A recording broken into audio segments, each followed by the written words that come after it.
caviar. It's good to have caviar, but we had it every damn day. You know? You had too much caviar. And yet, it stirs up envy, fame. Who does she think she is, Marilyn Monroe?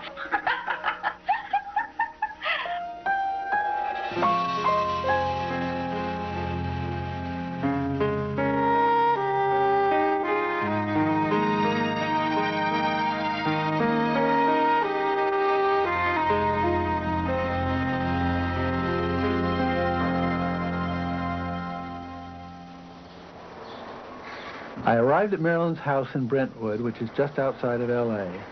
I pressed the doorbell.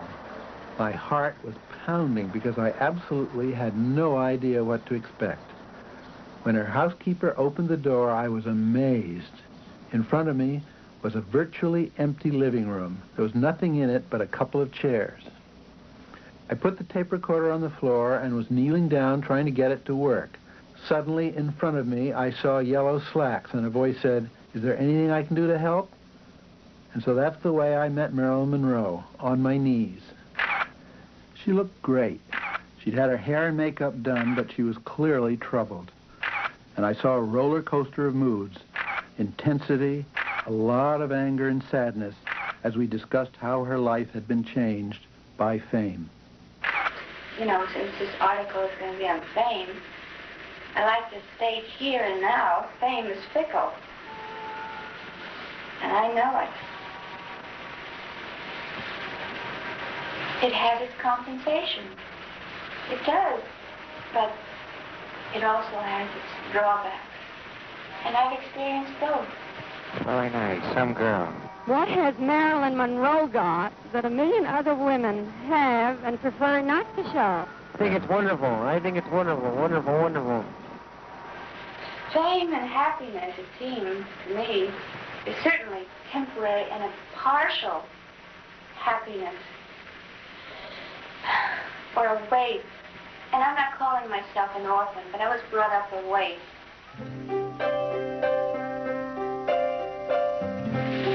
You see, I was brought up, I think, differently than the average American child.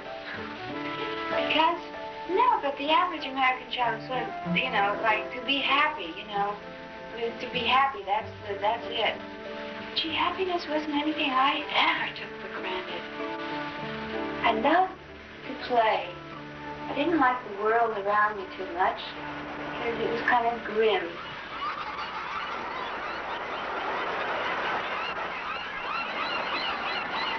I just felt like I was on the outside of the world, and suddenly everything opened up. I thought, gee, what happened? You know, the world became friendly. It opened up to me. I didn't realize the value of a sweatshirt in those days. I mean, I sort of was beginning to catch on, but I didn't quite get it. Because I couldn't really afford sweaters. We are all born sexual creatures, thank God. It's a pity so many people despise and crush this natural gift. Tom Kelly, you can find him around. He's still around town. You know, when he first said, you know, pose nude. But then I thought, if I'm going to be a symbol of something, I'd rather have it sex than some other thing they got symbols of. See, that's the trouble. A sex symbol becomes a thing. Well, I just hate to be a thing.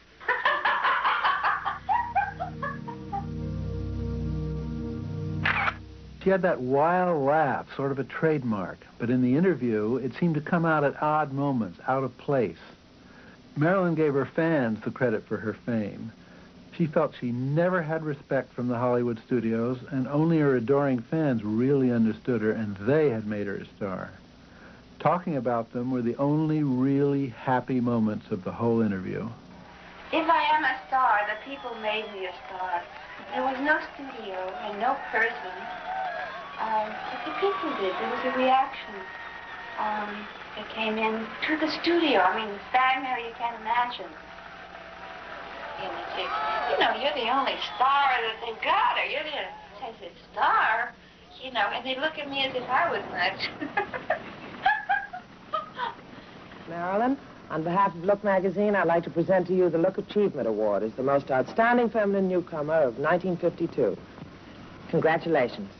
Thank you, Lauren. And my thanks to Look magazine.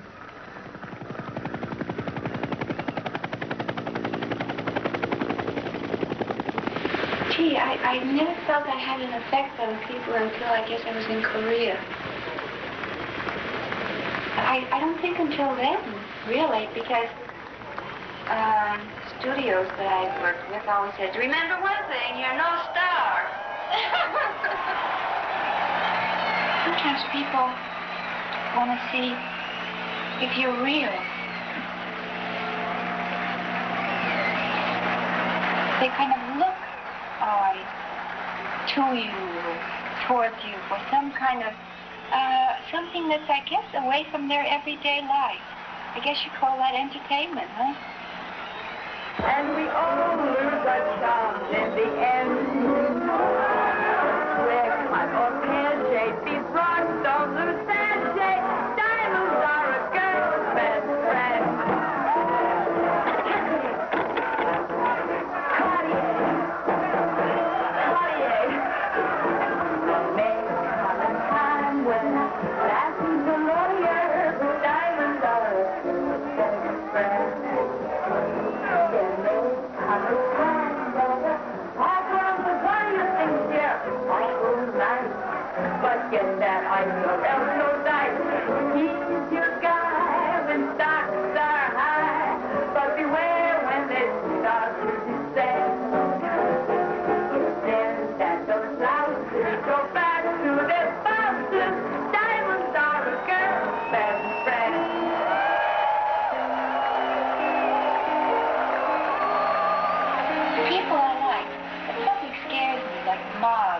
Scare me.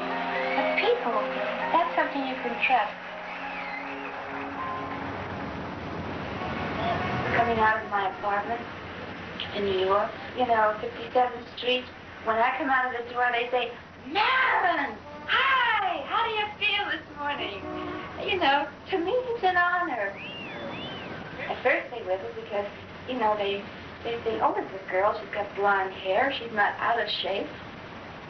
And then it says, my God, it's Marilyn Monroe.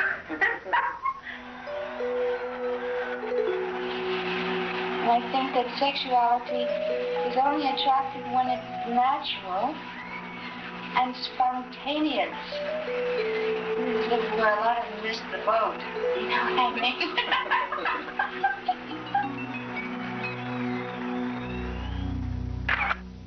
Marilyn was ambivalent about being a sex symbol and ambivalent about the press who had reinforced that image. They had delivered the audience to her, but she still didn't trust them. That's why she wanted my questions in advance and clearance of the final story. Of course, she loved the attention of the press, but she hated being mobbed by reporters and photographers every time she came out in public.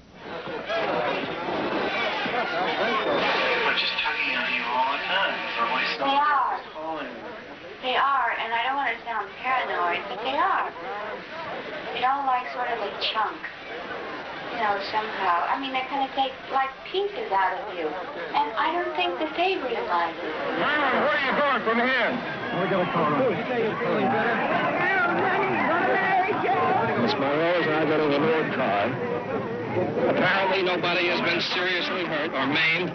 Or is really wonderful suffering as a result of this Bailey. You know, they're kind of grabbing pieces out of you. And gee, you know, you do want to stay intact. You know, intact, on 2 feet. They want to know, like, well, what is it like? Sometimes it's nearly impossible. And there is a need for aloneness, which I don't think that most people realize for a creative person or an actress. It's almost having certain kind of secrets for yourself that you'll let the whole world in on. But, you know, there has to be those moments of privacy.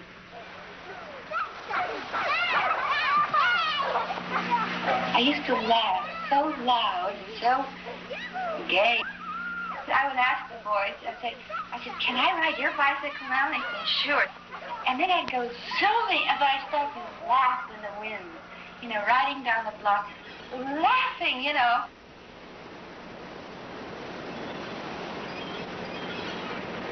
But I loved the wind because it felt like it caressed me.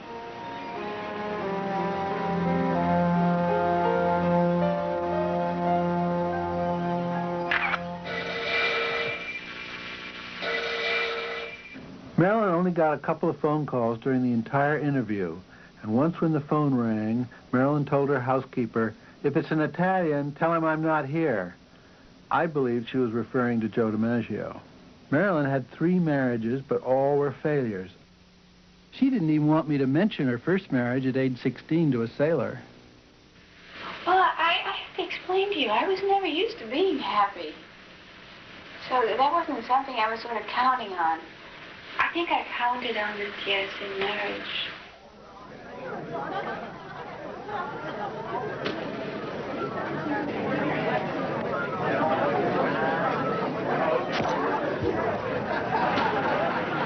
I was very young, and I used to love to play house. And you could pretend, you could say, hey, what about if you were such and such, and if I were such and such, and they'd say, oh, yeah. And it was like, you could make your own boundaries. Joe didn't come along with you, huh? No. Did he see you off in Hollywood last night? Oh, yes. Do you expect to return with him to the World Series? I wish I could, but I'll be finishing this picture when the World Series, yes. Oh. I've never seen the World Series, and I would love to, but we just can't seem to fit the schedule together. Miss Marilyn Monroe and Joe DiMaggio are presently having domestic difficulties. All I can say as her attorney is that this is what we would say with the conflict of careers. And I used to get the feeling, and sometimes I still get it. I think, gee, sometimes I think I'm fooling somebody. I don't know who. Maybe myself. Maybe others.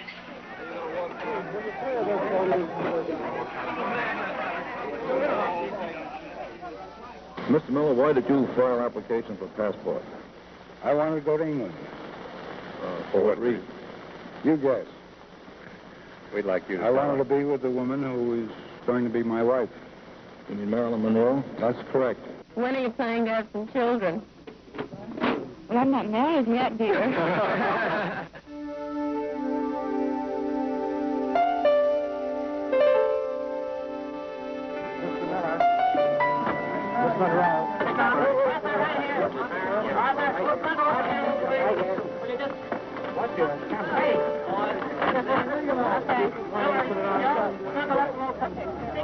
Come on now, sir. Cheek to cheek, got it? No, we didn't. Come on now. Anyway, you see why I couldn't have just been a housewife. I've had too many fantasies. You know, I mean, I have feelings sometimes. Or some days when there are certain things that, gee, I think, gee, oh, if only I were a cleaning woman. On the way to the studio, see somebody cleaning or, you know, I think, oh, that's what I'd like to be. I guess I'll settle for what I am.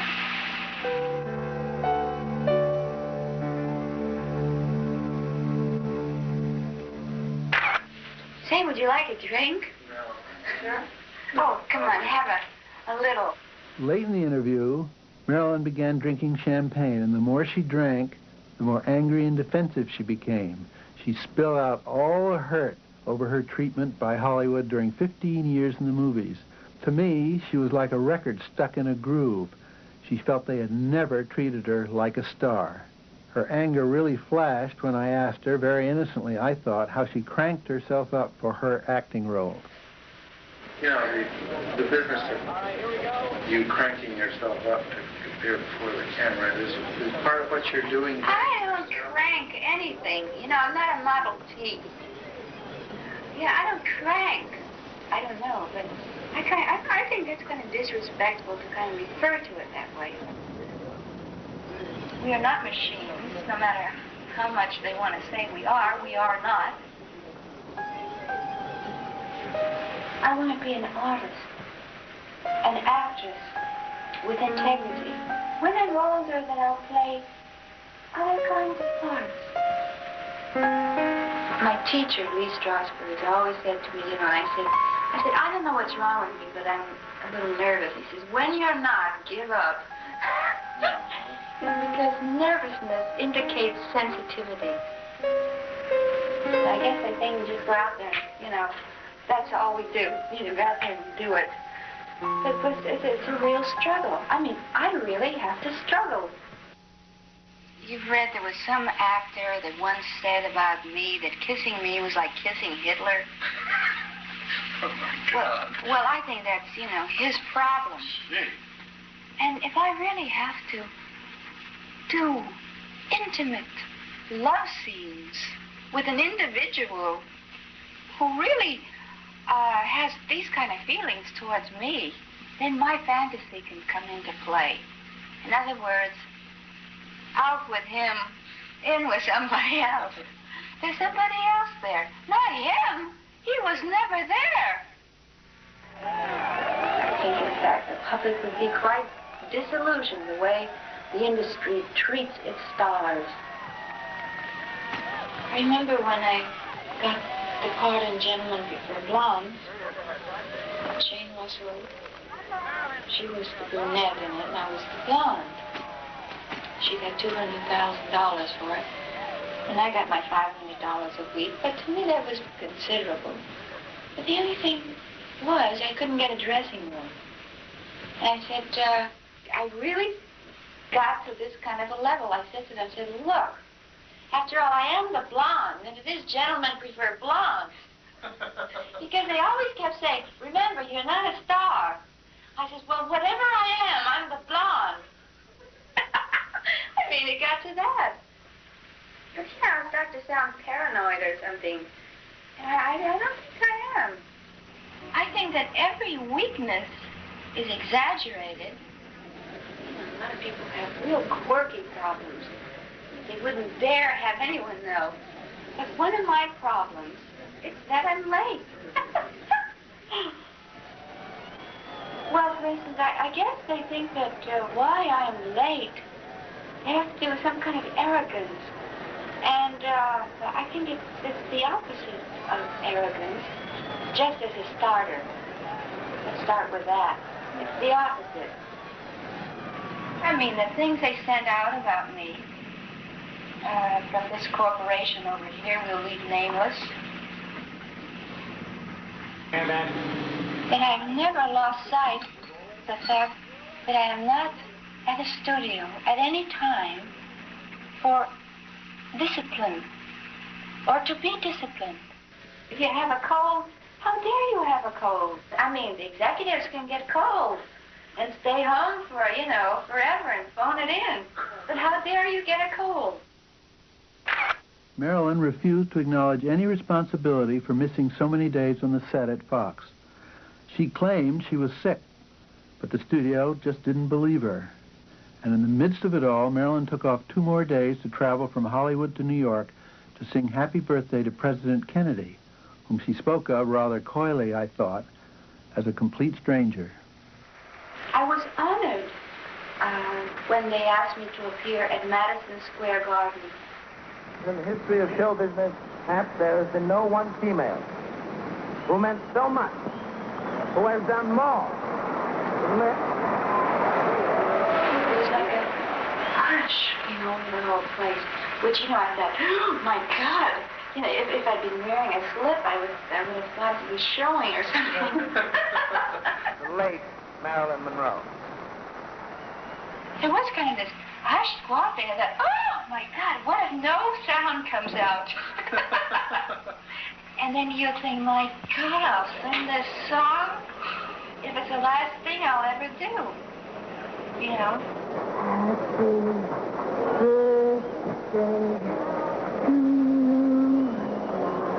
Happy birthday to you. Happy birthday, Mr. President. Happy birthday to you.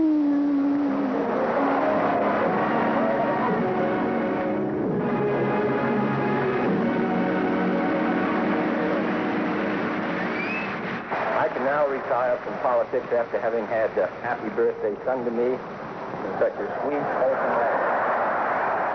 Did you meet Kennedy? Afterwards, they had some kind of a reception, because I never did see the food. But maybe that was in another part of the play. And I had met the Attorney General briefly, so it was good to see a smiling, friendly face. Less than 3 weeks later, Marilyn was fired from Something's Gotta Give. To Fox, Madison Square Garden was the last straw. She had been absent 21 of 33 shooting days, and to them, she was obviously unstable and falling apart. Marilyn was exhausted. She had drunk a full bottle of champagne, and she had barely eaten anything. And she continued to paint herself as the victim. Fame is also a burden. An industry, I don't think, should behave like, let's say, a mother whose child maybe has, let's just say the worst is run out in front of a car. So what do they do to the child? But instead of clasping the child to them, they start beating up on the child. They feel that it gives them some kind of a privilege to walk up to you and say anything to you. So at least it's something that, let's say, I experienced. So it's not just that, okay, fame will go by. So long, I've had you, fame. If it goes by, I told you it was fickle. I don't know if this is going to come off on tape, but I know what I mean. It's just great. Well, I hope we got something here. But please don't make me look like a joke.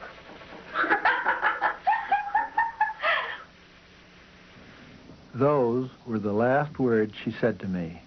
I said goodbye, and as I walked down the driveway, I looked back for a second. Marilyn was framed in the door, and she waved and called, "Hey, thanks." I went back to New York and wrote the piece, and it appeared in Life magazine in the August 3rd issue. On August 5th, the phone rang. It was a reporter telling me that Marilyn was dead. I was dumbfounded. Marilyn had obviously been a woman in pain, but I never saw any sign that this was a woman giving her last interview, a woman on the verge of suicide. In the 30 years that have passed since then, I've listened to those tapes a dozen times to see if I somehow missed some clues. I still don't know the answer. Miss Monroe has suffered from psychiatric disturbance for a long time. Mood changes were abrupt and unpredictable. In our investigation, we have learned that Miss Monroe had often expressed wishes to give up, to withdraw, and even to die. On more than one occasion in the past, when disappointed and depressed, she had made a suicide attempt using sedative drugs. On the basis of all the information obtained, it is our opinion that the case is a probable suicide. Marilyn Monroe, Hollywood's most flamboyant blonde since Jean Harlow, went to her tomb in a plain dress today, following simple funeral services attended by only a handful of friends and relatives. Marilyn's body was dressed in a plain green dress of a light shade, which she obtained in Florence, Italy. She lay in solid bronze casket, lined with champagne-colored velvet. Marilyn Monroe has found surcease from the many personal sorrows that afflicted her life, both private and public. Her resting place, not too far from the movie mills where she began her meteoric rise to stardom.